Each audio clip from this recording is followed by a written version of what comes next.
আসসালামু আলাইকুম, নমস্কাৰ, সুপ্ৰভাত বন্ধুসকল। আশা কৰোঁ সকলোৱে ভালে আছে।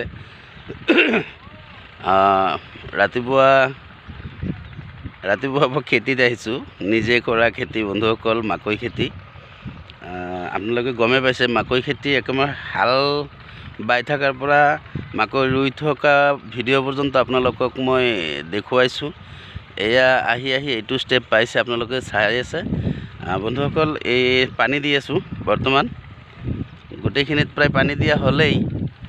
আপোনালোকে চাই আছে, এই ড্ৰেইনেদি পানী গৈয়ে আছে। মোৰ পিছফালেও মাকৈ খেতি, চাই লওক আপোনালোকে বন্ধুসকল। বিশেষ কৰি এই যে মোৰ পিছফালে এইখিনি বেছি ভাল হোৱা নাই বন্ধুসকল। বিধানৰে মানে কিবা দোষ আছিল নে মাটিৰে কিবা হেৰি হ'ল, একো বুজা নাই বন্ধুসকল। এই গোটেইখিনি এইখিনিও চাওক, এইখিনি বেয়া হোৱা নাই বন্ধুসকল। পানী পাই আৰু মচনটো বেলেগ হৈ গৈছে।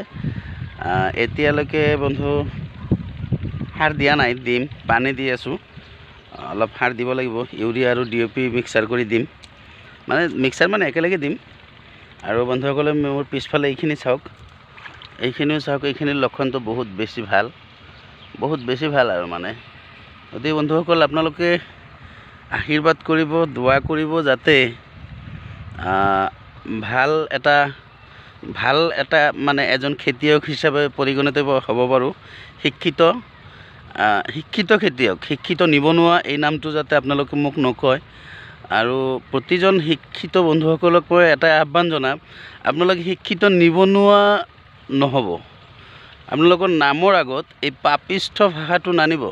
শিক্ষিত হোৱা বন্ধুসকল চাকৰি নহয়, লিখা পঢ়া কৰা চাকৰি নহয় বন্ধুসকল। গতিকে আপোনালোকে এই শিক্ষিত হৈছে ভাল, লিখা পঢ়া কৰিছে ভাল। আহক আমি সকলোৱে এই খেতিত লাগো। মোৰ দেশৰ মাটি গান এটা আছে নহয়, খুব ভাল লাগে গানটো। আৰু ভূপেন হাজৰিকা যে কৈছিলে বন্ধুসকল, অসম আমাৰ ৰূপহী, গুণৰ নাই শেষ, ভাৰতৰে পূৰ্ব দিশৰ সূৰ্য উঠা দেশ। এই বন্ধুসকল চাওক, সূৰ্য উঠি আছে, এই সূৰ্য উঠিছে বন্ধুসকলে, আপোনালোকে চালে। গতিকে আমি সূৰ্য উঠা দেশৰ মানুহ। গতিকে বন্ধুসকল, এই লাজ কৰিব নালাগে, লাগি থাকিলে মাগি খাব নালাগে। আৰু শিক্ষিত বন্ধুসকলে, বিশেষ কৰি শিক্ষিত বন্ধুসকলক মই কি কয়, কোদালটো থৈ লওক। শিক্ষিত বন্ধুসকলক মই হাত জোৰ কৰি কৈছোঁ বন্ধুসকল, এই হাত জোৰ কৰি কৈছোঁ আপোনালোকক, কাবৌ কৰি কৈছোঁ যে কেৱল বজাৰ আমাৰ, পথাৰ আমাৰ, এইবিলাক ডাইলগ এই কিছুমান সংগঠনৰ মানুহ আৰু কিছুমান ৰাজনৈতিক নেতাবিলাকে যে কৈ থাকে, ইম'শ্যনেলি ব্লেকমেইলিং কৰিবলৈ, আপোনাৰ মোৰ মাজত থকা ভাতৃত্ববোধ ভাৱ ভাঙিবৰ কাৰণে যি কথাটো কয়, বজাৰ আমাৰ, মাটি আমাৰ, এইবিলাক বাদ দিয়ক। মিয়াই দখল কৰিলে, মিয়াই খালে, গুৱাহাটীৰ চব মিয়া হৈ গ'ল, গোটেই অসমত চব মিয়া হৈ গ'ল, বজাৰ, গাড়ী, ড্ৰাইভৰ, মিস্ত্ৰী চব মিয়া হৈ গ'ল। আচলতে কি জানে বন্ধুসকল, এই মিয়াসকল কৰ্মক্ষেত্ৰত লাজ নকৰে, নিজৰ কৰ্মক কেতিয়াও লাজ নকৰে। আৰু আপোনালোকেও বন্ধুসকল নকৰিব। আৰু কাকো ঘিণ কৰিব নালাগে কাকো ঘিণ কৰিব নালাগে। সকলোৱে ভাৰতবৰ্ষৰ নাগৰিক আৰু বৈধ ভাৰতীয় নাগৰিক। সকলোৱে কাক এই ৰাজনীতিৰ টুপি পিন্ধোৱা ৰাজনীতিৰ কবলত পৰি যধে মধে আপোনালোকে চব কথা বিশ্বাস নকৰিব। সিহঁতে যদি মিয়াৰ এগেইনষ্টে কৈয়ে থাকে, তো মিয়াক ব্লেকলিষ্ট কিয় কৰিব নোৱাৰে, মিয়াক খেদিব কিয় নোৱাৰে? ইমান বিদেশী বিতৰণ আন্দোলন হ'ল, ইমান ডিভোটাৰ বনালে, যিমান ডিভোটাৰ বনালে বন্ধুসকল, বিদেশী ন্যায়াধীকৰণ বহালে। বিদেশী ন্যায়াধীকৰণবিলাকে ডিভোটাৰবিলাকৰ ডকুমেণ্ট চাই অৱশেষত কি ৰায় ঘোষণা কৰে? ভাৰতীয়। কিছুমান ন্যায়াধীকৰণে একপক্ষীয়ভাৱে হেৰি কৰে, বিদেশী ঘোষণা কৰে সেই ডিটেনশ্যন কেম্পত ৰাখে, সুপ্ৰিম কোৰ্ট মানে অভিভাৱকে সুপ্ৰিম কোৰ্টত যাই কেছ কৰি স্বদেশী, নহ'লে 2 বছৰ পিছত আকৌ সেইজন বা সেইজনীক মানে ডিটেনশ্যন কেম্পৰ পৰা আকৌ কি কৰে, জামিন দিয়ে। জামিন দিলে ক'ত আহে, আকৌ ঘৰত আহে। বিদেশী যদি ঘটনা হয় সেইসকলক মানে ডিটেনশ্যন কেম্পৰ পৰা জামিনত কি ঘৰত আহিব কিয় দিয়ে? বিদেশী ঘটনা হোৱাৰ পিছত সিহঁতক ডিটেনশ্যন কেম্পতো ৰখাৰ দৰকাৰ নাই। আমাৰ টকা পইচা খৰচ কৰি কিয় খুৱাব লাগে? দৰকাৰতো নাই। গতিকে ইহঁতক ডিটেইন কৰি দিব লাগে, ইহঁতক সেই যি দেশৰ নাগৰিক বুলি প্ৰমাণ হয় তাত দিব লাগে, কিন্তু নোৱাৰে ন গভৰ্ণমেণ্টে। গতিকে বন্ধুসকল, ৰাজনীতিৰ ইছ্যু থাকিব, মিয়া নাথাকিলে ৰাজনীতি নাথাকে। আৰু আপোনালোকে চাব, এই টুপি পিন্ধা ৰাজনীতিত যদি ভৰি নিদিয়ে, আমাৰ সোণৰ অসমখন সঁচাকৈ সোণৰ হ'ব আৰু সৰ্বাংগীন সুন্দৰ হ'ব। গতিকে বন্ধুসকল, আহক আমি সকলোৱে, ৰাতিপুৱাৰ পৰা আপোনালোকক মই পথাৰৰ পৰা কৈছোঁ, ফেৰফেৰীয়া বতাহ মাৰি আছে বন্ধুসকল। মাকৈ পাত চালে গম পাব, ফেৰফেৰীয়া বতাহ। এই বতাহত আচলতে মই জেকেট পিন্ধিও আহিছোঁ। আৰু বন্ধুসকল কি জানে, মেইন কথাটো কোৱাই নাই, মই টুপিও পিন্ধি আহিছোঁ, এই বুঢ়া মানুহৰ নিচিনা যদি মাংকি কেপ, এইটো পিন্ধি আহিছোঁ বন্ধুসকল। কিন্তু ভিডিঅ'ত মানে কি ভাল নালাগিব ন ৰাতিপুৱাৰ পৰা, সেইটো কাৰণে মই কেপটো খুলি দিছোঁ।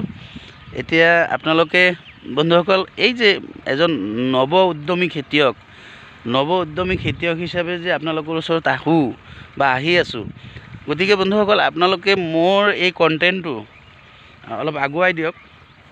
আৰু অসমৰ প্ৰতিজন মানুহে চাব লাগে, প্ৰতিজন শিক্ষিত বন্ধুসকলে চাব লাগে, প্ৰতিজন শিক্ষিত বান্ধৱীসকলে চাব লাগে। শিক্ষা গ্ৰহণ কৰা মানেই যে চাকৰি নহয়, আৰু আমি শিক্ষিত হৈছোঁ মানে যে আমি চাকৰি কৰিম সেইটোও নহয়। আমি চাকৰি নকৰোঁ বন্ধুসকল, চাকৰিত সীমিত টকা এটা পায়। আহক খেতিত, বৈজ্ঞানিক ভিত্তিত আমি খেতিত লাগোঁ। বিভিন্ন খেতি কৰিলে বিভিন্ন ধৰণৰ মানে আমি বিভিন্ন টকা পাম।